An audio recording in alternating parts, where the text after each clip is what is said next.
Good morning, and thanks for joining us.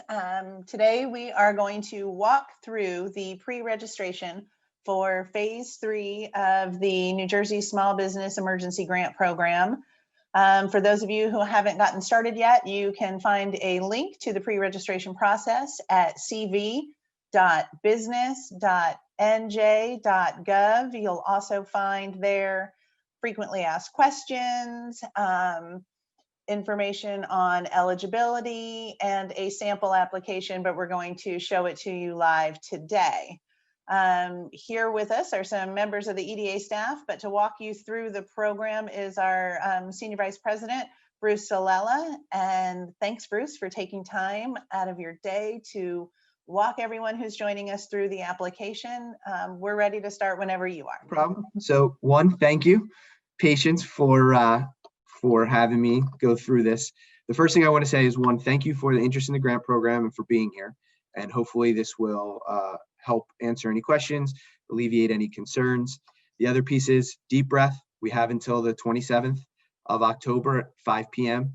to click the submit button. So if you're having problems right now, it's okay. We'll walk you through it. We'll get you to the finish line, we promise. So with that, I'm going to share my screen and kind of go through the various steps of getting there. So Patience, when you see my screen, just let me know.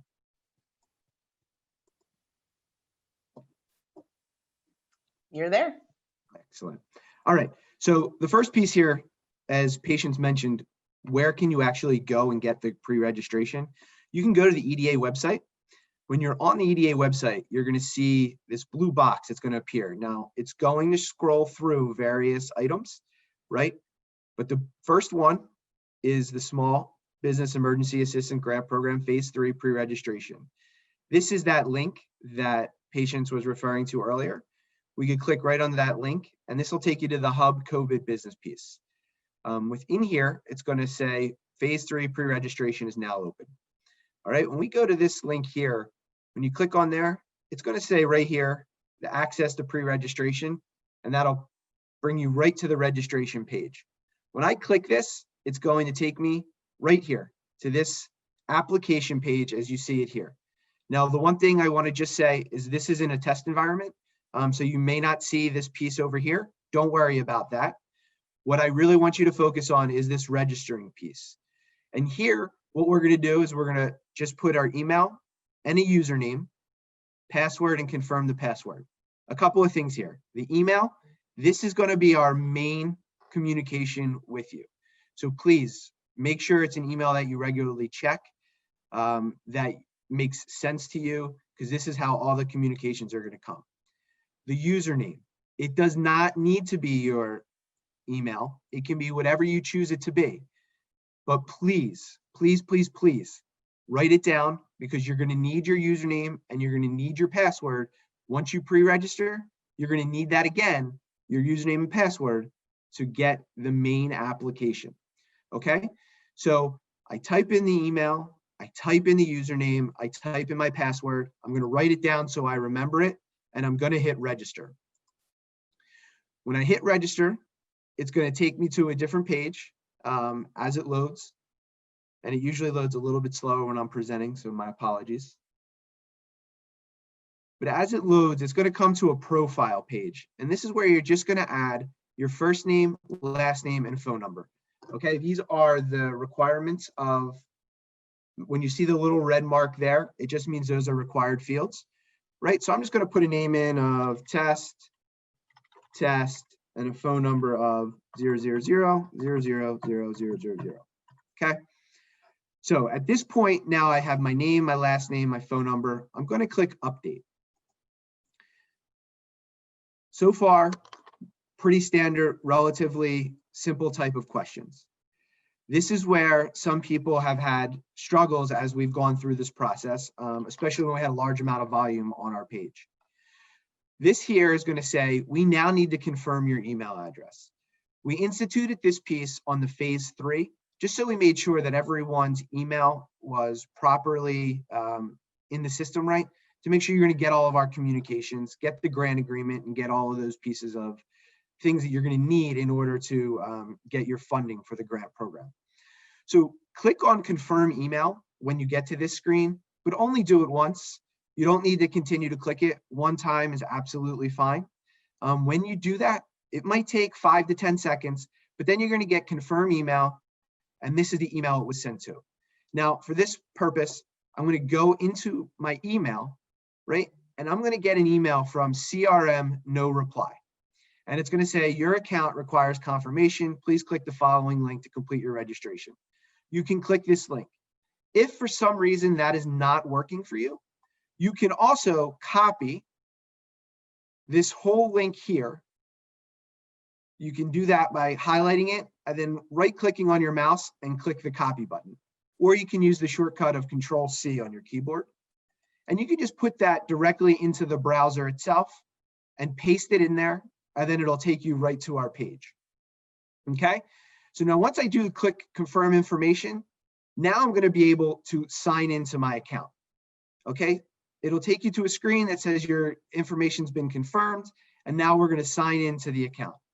So here I have my username, and we're going to walk through what that process is going to be. When you first registered, you were on this tab up here. When you go to sign in, you're going to be on this tab right here. Okay, so now I have my username, I have my password, and now I'm going to sign in.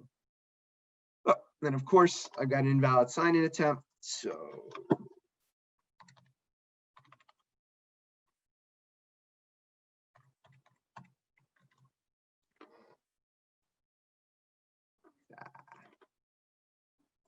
let's do this instead.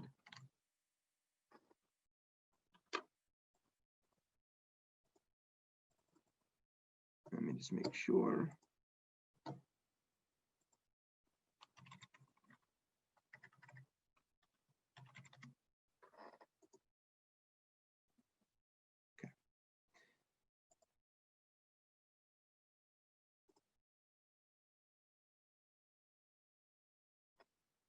All right.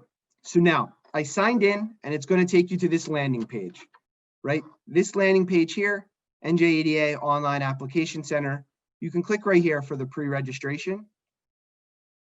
And when you do that, it's going to take you to a screen that's going to say COVID Phase 3 Grant Pre-Registration.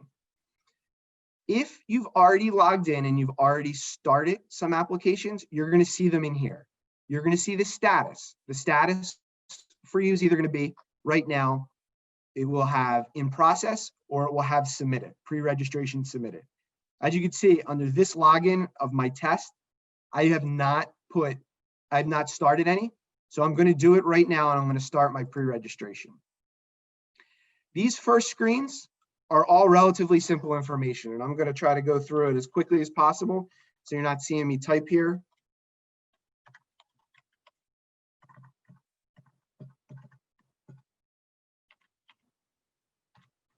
Are you an authorized signer? You must be an authorized signer in order for you to get through the process.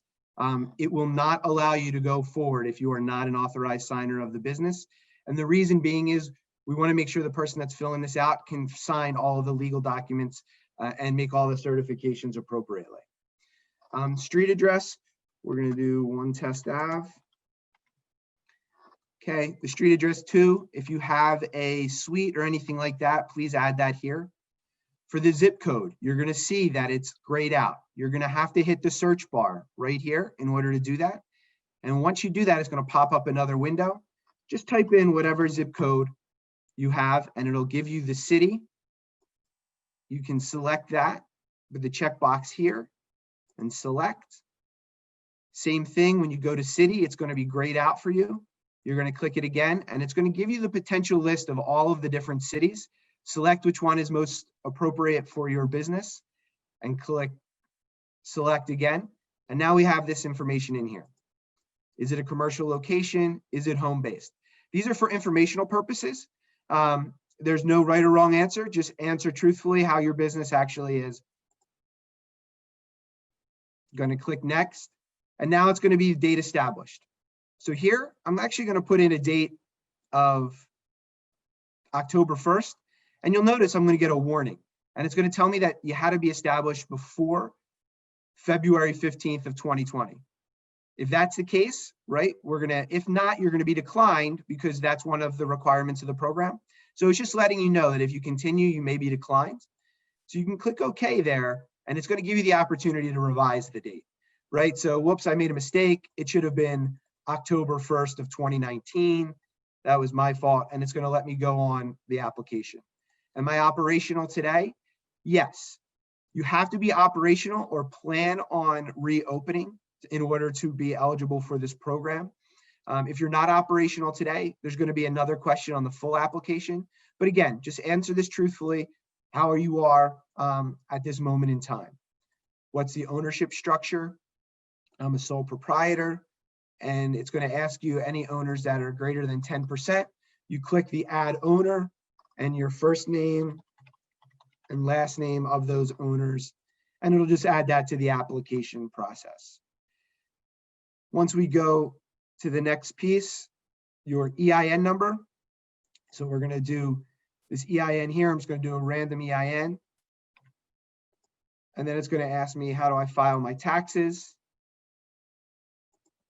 Do I file a WR-30? This is important. If you do file a WR-30, if you have W-2 employees, for most intents and purposes, you will file a WR-30. The next question is going to ask about whether you have a professional employment organization, a PEO. And for companies that do have this, you can just answer yes. It's, again, just a yes or no question. Number of full-time employees in Q1 or Q2. We understand that some companies have, these numbers will be much lower than they would have been normally if there was no pandemic. So again, just what are your full-time employees that you've reported on your WR-30? So I'm going to put 5. How many part-time? I have 0 part-time employees. All of these fields are required, so it's going to ask you for some number, and then it's going to ask me for my revenue. So I'll put $123. Then I'm going to click next and go through this process again. Did I file taxes? Of course I did. I filed in 2019, my 2019 taxes. I do not wish to disidentify. All right, now it's going to get to the NAICS code. The NAICS code, similar to how we did the city and the zip code, is going to be this little search button here. For this purpose, I'm going to say I'm a restaurant. So what I'm going to do is I'm going to type in anything in the search here that may describe my business, right? So I could type in the first 3 numbers of my NAICS code, or maybe I don't know what my NAICS code is. So maybe I'm just going to put caterer, right? Oh, I can just type any word in here and it'll help identify what I do. How about car, right? So it'll give me the various things that may be associated with car. So you'll see here carpet because it starts with the CAR, right? But I'm going to say I'm a restaurant, and I'm going to select that because that's my NAICS code. And that's going to say in the last 6 quarters. So which from first quarter of 2019 through second quarter of 2020, what had the highest level of employment? So my fourth quarter of 2019 was when my business was doing the best. Did I file a WR-30 for that quarter? I absolutely did. And I had 50 employees, or I may have had 70 employees at that time. That's okay, because now what we're looking for, we're going to try to figure out what program we're going to qualify for and what bucket of financing we're going to qualify for based on the program guidelines that are set forth. So right now, I have my NAICS code as 722. I'm a restaurant, right? So that describes me. So it's going to ask me which program best describes me. Restaurant, because I have a 722. If I didn't have a 722 and I had 5 employees, I'd be a micro. And if I had more than 5, I would be a small business. And here, because I'm saying restaurant, I want to know what services I have. So I do catering. And then I'm going to click next. Right, and it's now these are just business questions that you have to answer. Answer them truthfully. If you have any that may cause a problem, it's going to let you know. And you could always edit your response if you accidentally clicked yes by accident. So then we're going to go through here. I'm going to go no. I'm going to go to the end here. And now I'm just going to, read the disclaimer. I am the authorized signer. I'm going to put my name in again, test. And then I'm going to submit the application. And it's going to tell me, it told me the email address. Again, here's my confirmation of all the information I have. So great. I show that it was submitted. Now I go to my application list. You'll see that I have submitted my pre-registration, which is great. You'll see my application ID here. Because my pre-registration has been submitted, I can no longer edit the account. I think I saw a question initially in the chat about, can I edit it once I submit it? If you made a mistake once you submit it, you're going to have to contact the EDA, and there's contact information at customer care, or you can call us and we can switch the status into revision for you. If you do need to have your account revised, that's absolutely fine. Just make sure you go through the process and click submit again, because you're going to have to resubmit, or you're not going to be, the system's not going to know that you are ready for the application process. And you need to submit by October 27th at 5 p.m. Because I had pre-registered already, all of this is going to be read-only. So I can review everything I had in my application, but it's all read-only. If we put it in revision, or if your application is still in process, you would have the opportunity to go through the steps that we just walked through the process. So revision will allow you, and process will allow you, if you've submitted, you need to contact the EDA and we will open it up for revisions for you. Okay. I know I went quick through that. It was about 15 minutes. I ran through the application and quickly did it. I want to leave time now for the next 40 minutes or so to answer any questions or concerns, or just whatever struggles you may be having, and we'll try to problem solve or help you and answer those questions for you. So with that, I'm going to stop sharing my screen, and Patience and Abby, you can help, just let me know what the questions are and we'll go through that process. Sure. I think Kelly is managing some questions. If you want to ask Bruce anything that's already in the Q&A.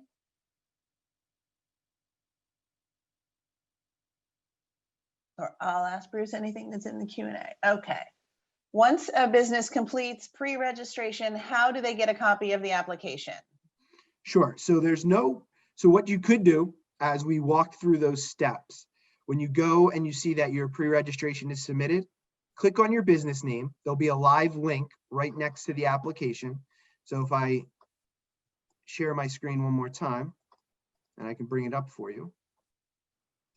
When you log into the portal, right, it'll take you to this landing page.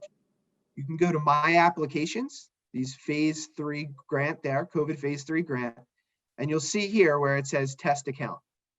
If you click on the test account like I just had done, this is where you can see your full application. If you want to print it from here, you can print it from here, but this is where you would see that full application of all the answers that you submitted. Thank you. And then a question that I think we went over already, but we'll just reconfirm it. I have a new business, a dance studio that was set to open in February. However, due to the pandemic, I was not able to open until July. I am currently operating. Am I allowed to apply for the grant? So that's in February, before February 15th, I'm assuming? Was set to open February of 2020. They did not open until July 2020. So you would have to be operational as of that February 15th date for the program. I received a phase 2 grant. I am trying to log in, however, do not remember my password. I've asked for a link to reset my password. However, I have not received the link, so I cannot sign in. What is the best way to get my password reset? Sure. So I'm going to ask 2 questions on that issue, or 2 suggestions. The first is, when you logged in the first time, did you go to the register tab or did you go to the sign in tab? If you had a phase 2 grant, what will happen is when you go to register, you're going to get a message that says there's already an email, assuming that you are registering with the same email that you had for phase 2 grant. You're going to get an email that's going to say an invitation code is going to be sent to you. Click the invitation code. When you click that invitation code, that will then bring you back into the portal where you can add your username and password. Same thing there when you are, if you've never added the username or password and you never went to that profile page that we walked through, you're going to get an invitation code. Even if it tells you that you have a account in the system, it's recognizing your email address, but if you've never registered, make sure you click through on the invitation code. If you're having any problems with that, let me see if I can actually recreate that for you so you can see what it would potentially look like. So let me reshare my screen to try to help.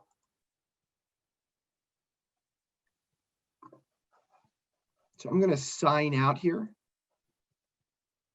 And I'm going to come back in. But what I'm actually going to do, I'm going to go to the register page here.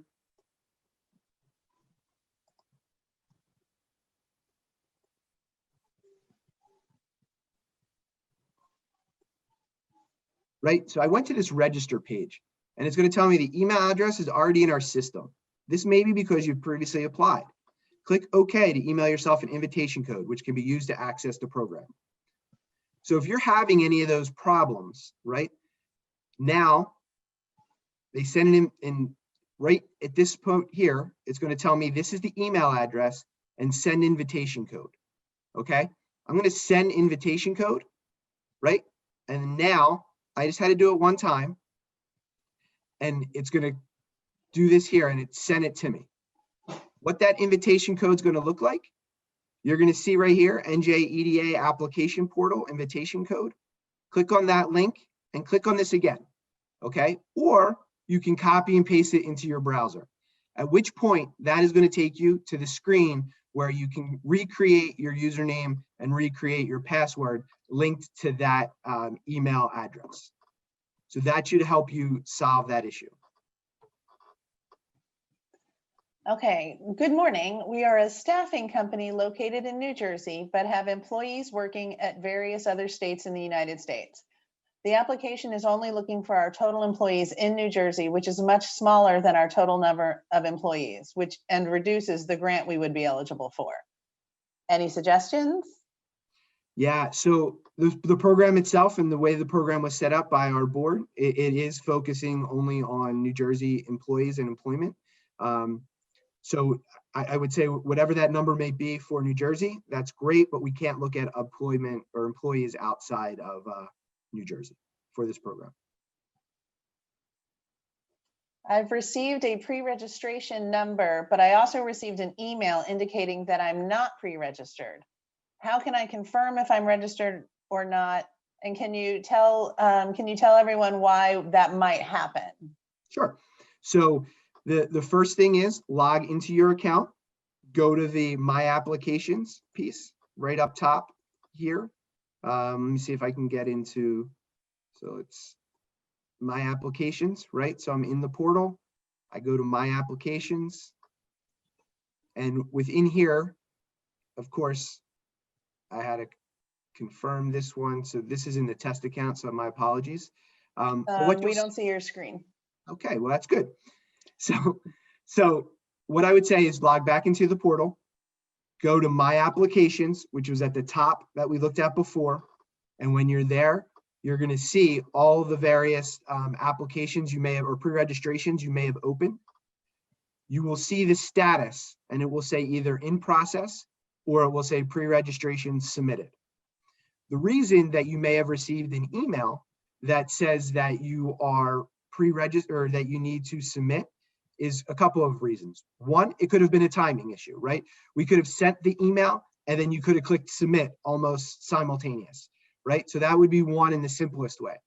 The second would be if you opened multiple pre-registrations. So you clicked start pre-registration and then accidentally clicked it again or tried to go through the process again. You may have submitted one, but then your other one would still be in process. So that would be the reason that you would receive that email. But to check on that, log into the system, go to My Applications, and you'll see right there whether it says pre-registration submitted or not.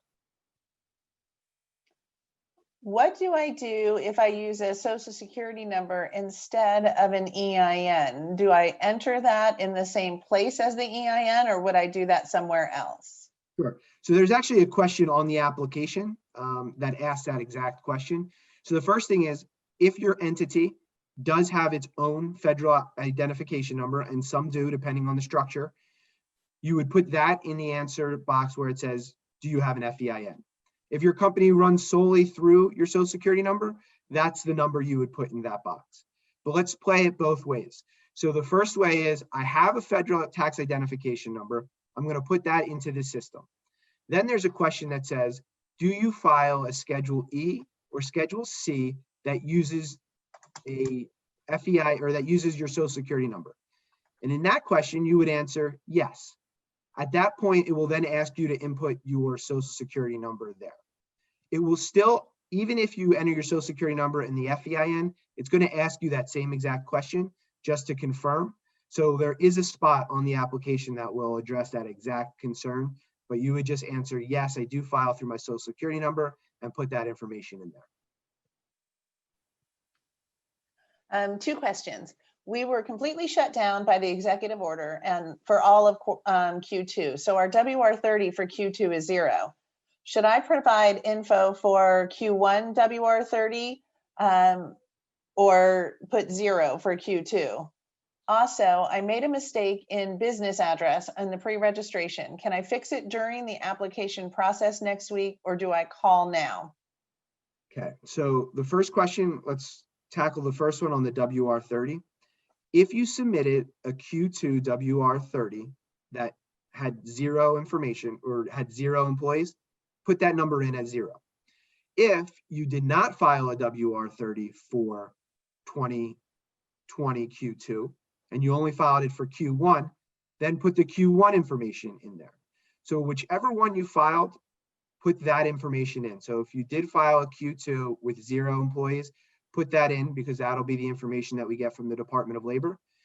It's completely fine if you didn't have any employees, right? And the size of the award is not going to be based on the Q1 or Q2 2020 employment. It's going to be based on whatever quarter is your highest in the last 6 quarters, because we understand that employment levels are down as the COVID is hit, and we don't want that to impact your award.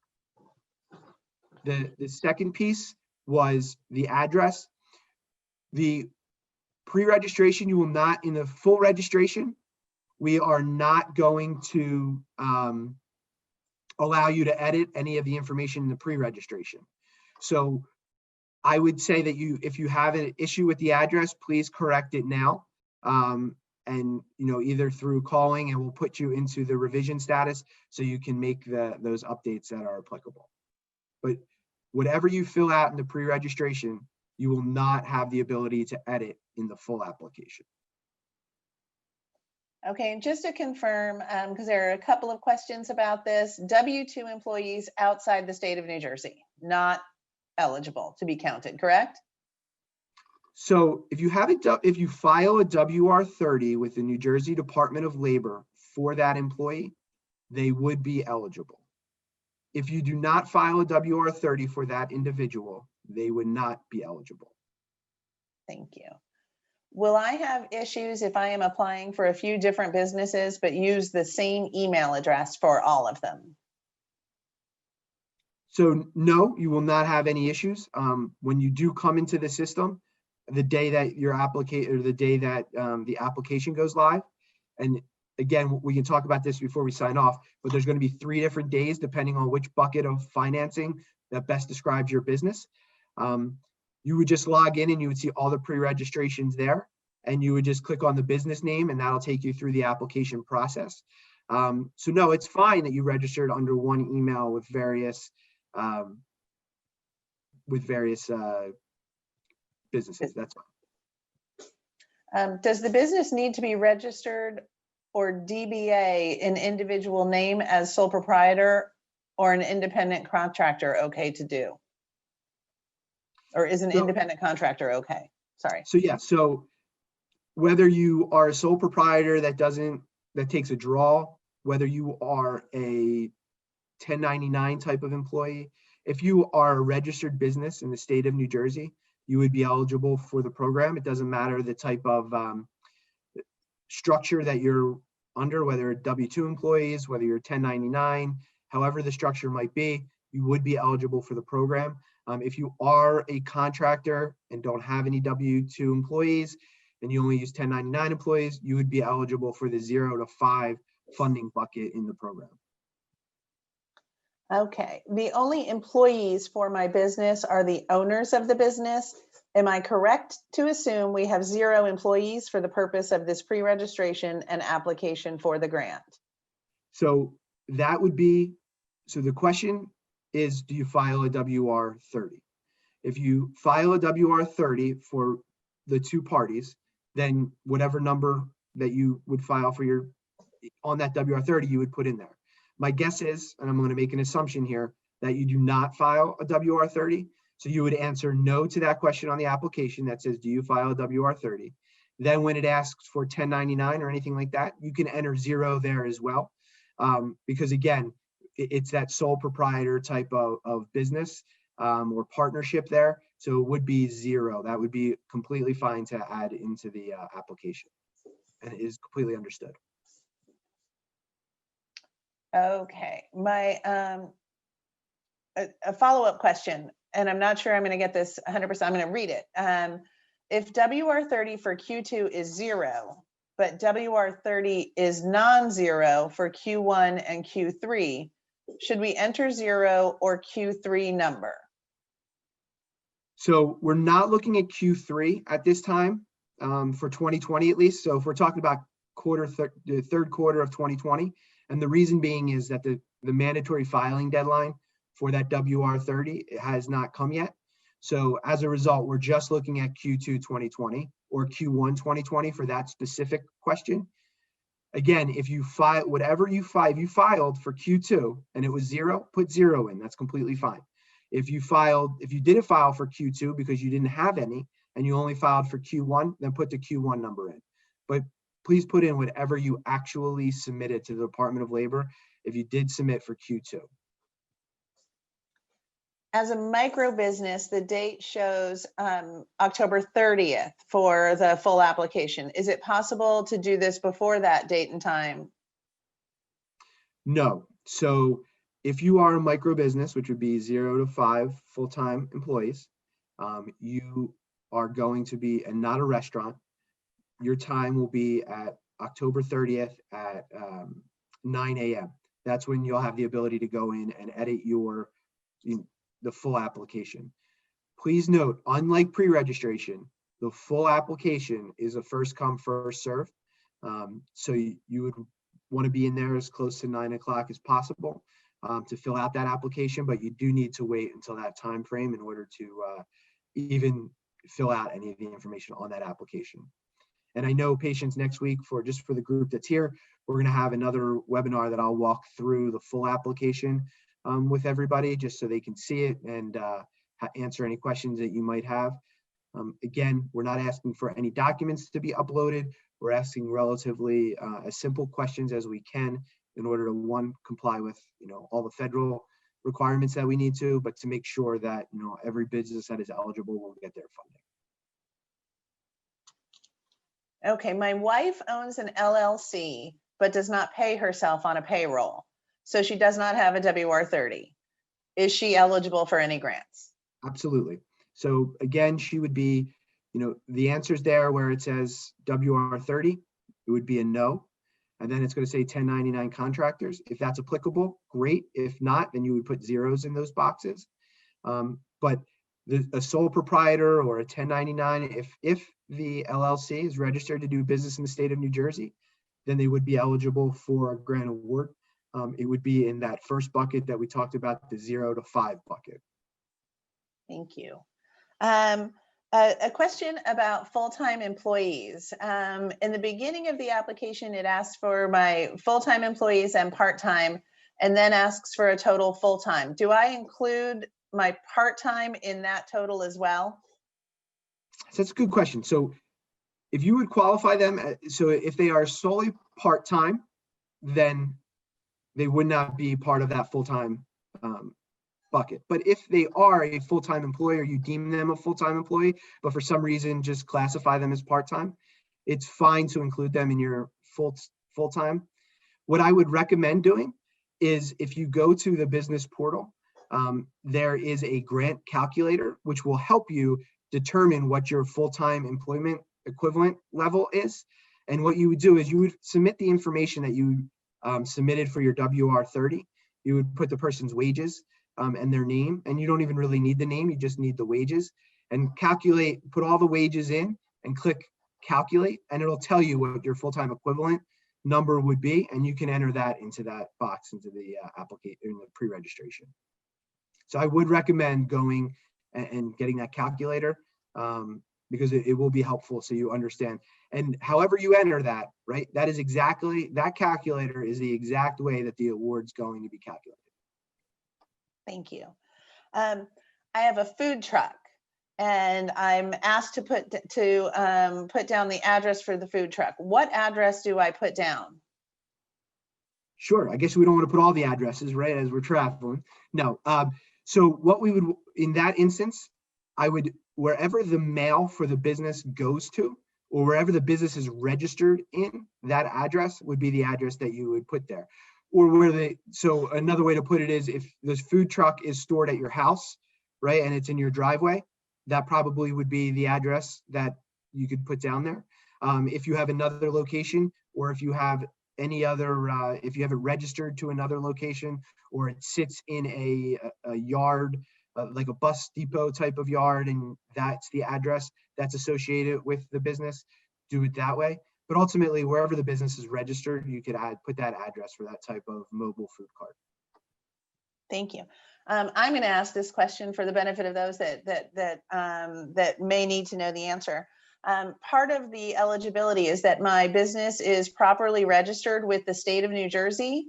Can you tell me, what does that mean, properly registered? Is there somewhere I can check on that? And if for some reason I am not properly registered, do I have time to fix that? Sure. So that's a great question. And that really was for people that had phase 2. That was one of the major reasons for declination for companies. So on the application itself, it's going to, when you type in your EIN, right within there, it's going to ask you potentially, if we do not have a record of the EIN in the system, it's going to ask you, are you properly registered within the state of New Jersey? When you do that, there's also right underneath that question is going to be a link to the actual business registration portal, where you can type in your company's FEIN and business name, and you can actually pull up at that moment in time your business registration. If you're able to pull that up, you're obviously properly registered in the state.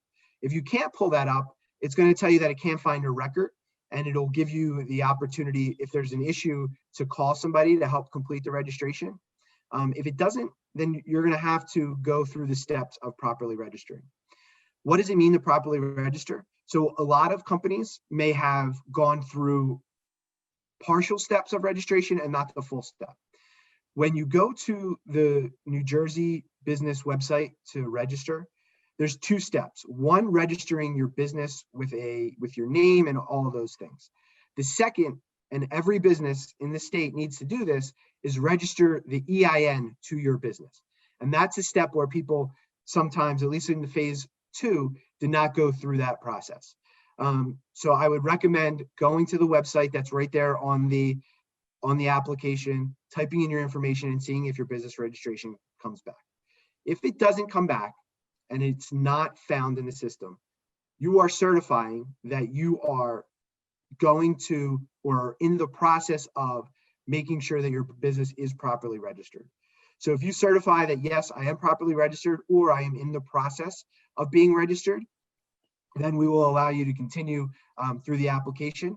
Now, in the audit process, when we go through an audit of the various businesses that inevitably we'll have to do for compliance reasons, we're going to make sure that you did go in and properly register, or if not, there is the possibility that you would have to repay the grant funds if you do not properly register. Thank you. I don't see any more questions in the chat or in the Q&A. So I think at this time, I'd like to remind everybody that you have until Tuesday, the 27th at 5 p.m. to pre-register, that the hotline is open from 8 a.m. to 5 p.m. It is very busy. Apologize. I know some of you have waited on hold, but that number is 844-965-1125. You can also email customercare@njeda.com. We're going to do our best to answer everybody's questions and get back to everybody. Please bear with us. There are a lot of you out there, and we want to make sure we answer you as quickly as possible and as correctly as possible. This webinar is being recorded and will be posted on the portal. Later today, the sample slides for the full application will also be available for you to see on the portal. Bruce mentioned earlier, we'll be doing a webinar on the full application. If you're pre-registered or in process, you're going to get an email, and we'll send you the link to that and the date and time for that in that email. We're also going to send you reminders about when you, based on your business size, when that application is going to go live, and do our best to make sure we are getting you all the information you could possibly need. We are here to answer your questions. And again, customercare@njeda.com, or call our call center at 844-965-1125. Bruce, thanks for your time. We really appreciate it. No problem. Best of luck to everybody. Stay safe.